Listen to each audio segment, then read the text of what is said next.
Welcome to Juni. You can support the Juni team by downloading our smartphone application. Available now on Apple's App Store and Google Play. Follow us on Instagram, like and share our Facebook page and access our text-to-speech versions of our articles on YouTube by subscribing to our social media channels. Our website is wejuni.com. Start of article. The title of the article is, Where Should You Open a Café or Restaurant in Brisbane? Start with these top 5 postcode clusters. Published on June 5, 2026 as the opinion of author, Rishay Sharma. Founder and Editor-in-Chief of Juni. Brisbane's café and restaurant sector looks active from the street. Coffee shops are busy before school drop-off. In-city venues fill during lunch. Suburban dining strips still attract families, workers and weekend customers. But anyone thinking about opening a cafe or restaurant in Brisbane needs to look beyond this visible activity. A busy-looking precinct can carry high rent, thin margins, uneven customer demand and strong competition. A cleaned analysis of 1,380 Brisbane cafe and restaurant records from the Australian Business Register found 877 active records and 503 not active records. That means 64% of identified records were active, while 36% were not active. That 36% figure is not a direct closure rate. Not active records may include closures, cancelled ABNs, dormant registrations, rebrands, ownership changes, legacy records and owner retirements. But it still provides a useful signal for entrepreneurs. Brisbane hospitality has a large active market, but it also carries a high level of business movement. The clearest opportunity appears in 5 postcode clusters: 4,000, 4,101, 4,006, 4,109 and 4,034. Together, these 5 areas accounted for 384 of the 1,380 records, or 28% of the cleaned dataset. They also accounted for 313 active records, or 36% of all active records. For a new operator, this map is the best starting point. It does not show guaranteed success. Instead, it shows where cafe and restaurant activity is already concentrated, where customer markets may exist and where competition may also be strongest. Heading: An Australian Business Register dataset was analysed. The analysis started with the publicly available Australian Business Register, ABR, national dataset, as at 27th of February 2026. This ABR dataset was used because it is Australian business number-centred, entity-based and better suited to identifying business status, location and industry classification than business name-only sources. The first step narrowed the national dataset to Queensland records. The second step filtered for cafe, restaurant, takeaway and food service-related entities. This produced a smaller group of potentially relevant businesses, but it still included records that needed manual checking. The raw data included noise. Some records involved cancelled registrations, unclear trading names, duplicate records, non-hospitality entities, historic records or businesses that no longer appeared to trade under the recorded structure. The dataset therefore went through automated cleaning and manual verification. The process checked business names, ABNs, suburbs, postcodes, trading status, category relevance and public listing evidence. Brisbane City Council Suburb boundary sources helped verify whether records belonged within the Brisbane City Local Government Area, LGA. Australia Post postcode references helped check locality labels for the top postcode clusters. Google Maps public listings, websites and social media pages were also used as public-facing cross-checks for individual business status. These public listings were not treated as definitive proof. They were used as cross-checks only, because online listings can lag behind real trading conditions. Where possible, public listing signals were compared with ABR status and other public evidence. After this process, 1,380 Brisbane café and restaurant records remained.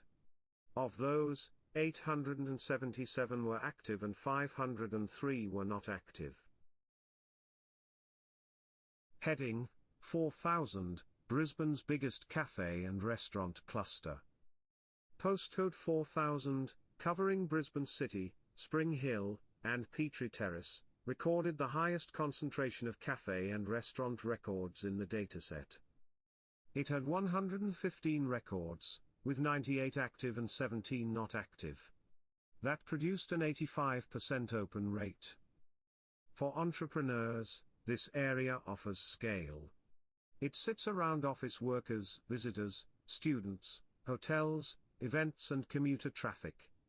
That kind of customer flow can support cafes and restaurants, especially those with strong weekday trade.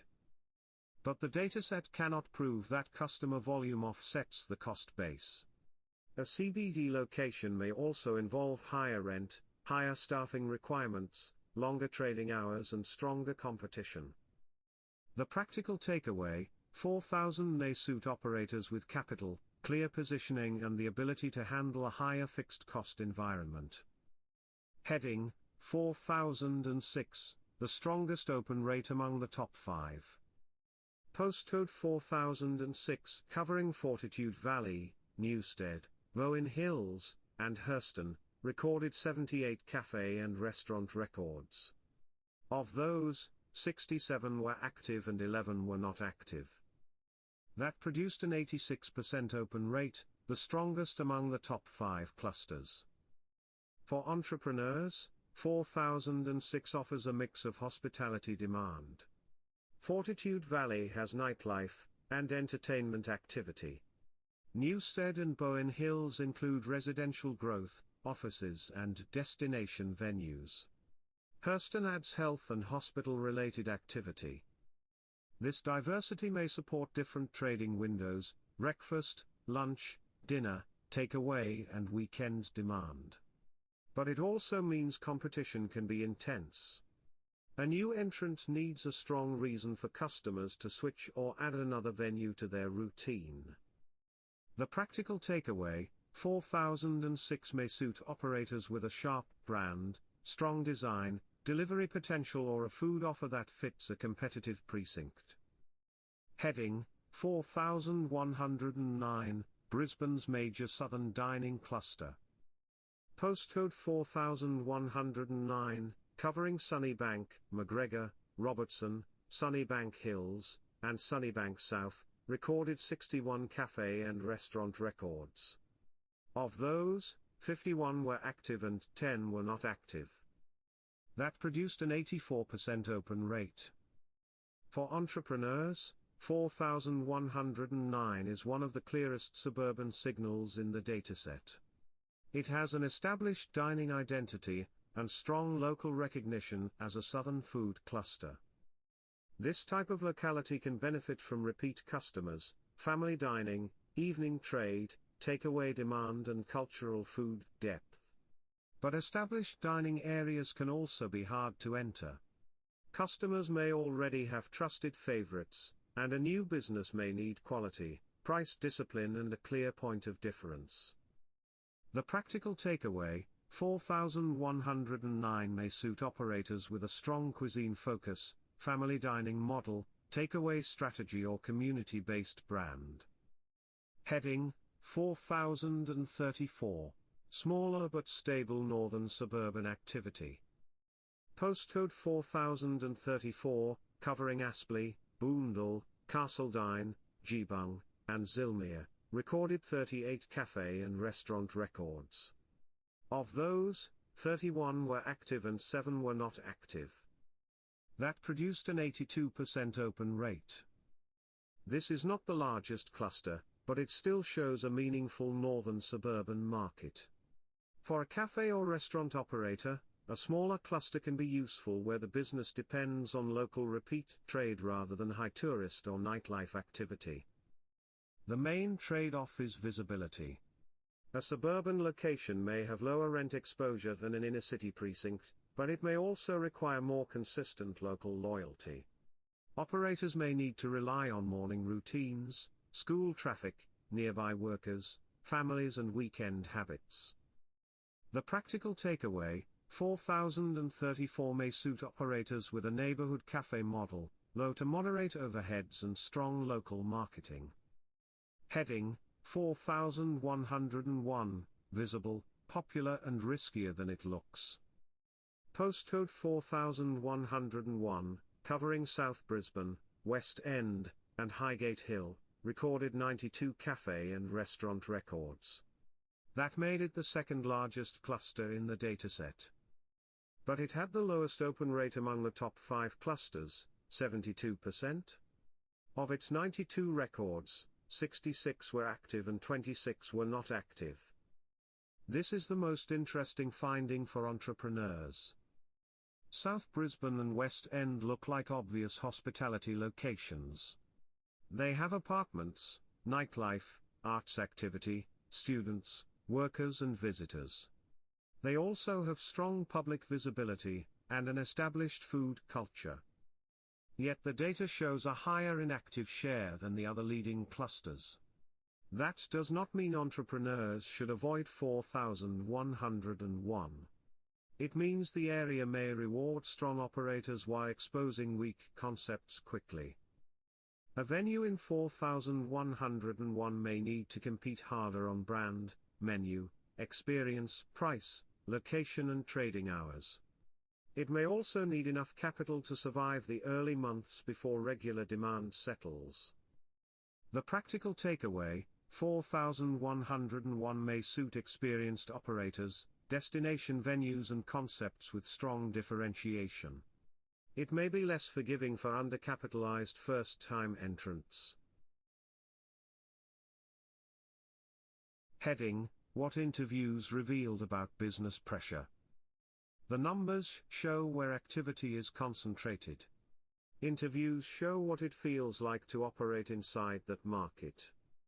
6 owner, manager and staff interviews were thematically coded, identifying cost pressure, uneven demand, confidence level, price pressure, hidden instability and low overhead strategy. Across the 6 interviews, cost pressure appeared 31 times, uneven demand appeared 27 times and hidden instability appeared 26 times. Confidence level appeared 18 times, price pressure appeared 9 times and low overhead strategy appeared 5 times.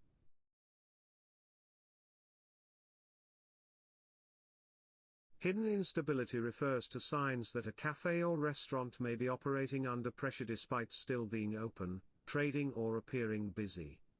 Examples include break-even trading, weak profitability, product waste, high fixed costs, owner concern, uneven demand and revenue that does not consistently cover costs. One new cafe owner described trading as up and down. The business was still open, still building a customer base and still hopeful. But rent, tax, FPOS fees, supplier levies and inventory costs were all adding pressure. Another operator, running a mobile coffee model, described a more stable position. The business had operated from the same location for about 10 years, and customer numbers were broadly consistent with the previous year. Its lower risk structure came from low overheads and family labor. A suburban cafe owner offered another lesson. The business was profitable and the owner felt confident, but the model relied on keeping staff costs low. The owner said the business was surviving because it had no staff. Another cafe and restaurant manager provided a stronger counterexample. Their business reported steady year-on-year performance, strong tourist demand and a positive outlook, despite weather and wage pressure. These in-person experiences suggest that the best business model depends heavily on fixed costs. A shopfront cafe with rent, staff and equipment costs carries a different risk profile from a mobile coffee trailer or family-run suburban cafe. Heading: Industry context. Busy does not mean comfortable. Restaurant and Catering Australia, RCA, President, Lincoln John Hart described Brisbane's cafe and restaurant sector as visibly busy but structurally stretched. He stated not every inactive ABN represents a failed business. Ownership transfers, restructures and rebrands are common in hospitality. But he also identified high competition, low barriers to entry and thin margins as core sector pressures. Hart emphasized that national cafe margins sit at about 2.6% and restaurant margins at about 2.8%. That means a venue can look busy while the owner still faces a tight financial result after rent, wages, stock, energy, tax and fees. The national context also matters. RCA reported in February 2026 that 10.4% of food service businesses had closed in the previous 12 months, which it described as the highest failure rate of any sector in the economy. Business Chamber Queensland's December 2025 Pulse report reported softer business confidence across Queensland, linked to inflation, operating costs and broader economic pressure. For entrepreneurs, the message is clear. Hospitality demand exists, but demand alone does not make a viable business. Heading: Where should you open? The answer depends on the business model. If the priority is foot traffic, 4,000 remains the largest cluster. If the priority is the strongest open rate signal among the top 5, 4,006 stands out. If the goal is a suburban dining audience, 4,109 deserves close attention. If the model relies on local repeat trade and lower exposure, 4,034 may be worth deeper research. If the concept is strong and the operator can handle competition, 4,101 may still offer opportunity, despite its higher inactive share. The key is not to choose a suburb because it looks busy. Instead, choose a locality only after testing the rent, staffing model, target customer, trading hours, price point, competition and cash buffer. Brisbane's cafe and restaurant sector is large, active and locally important. But the data shows that visible popularity does not always mean commercial security. For entrepreneurs, the best postcode is not always the busiest one. It is the one where the business model, customer base, rent, labor structure and price point all fit together. More articles can be found on our smartphone application. Available now on Apple's App Store and Google Play. Follow us on Instagram, like and share our Facebook page and access our text-to-speech versions of our articles by subscribing to our social media channels. Our website is wejuni.com. End of article.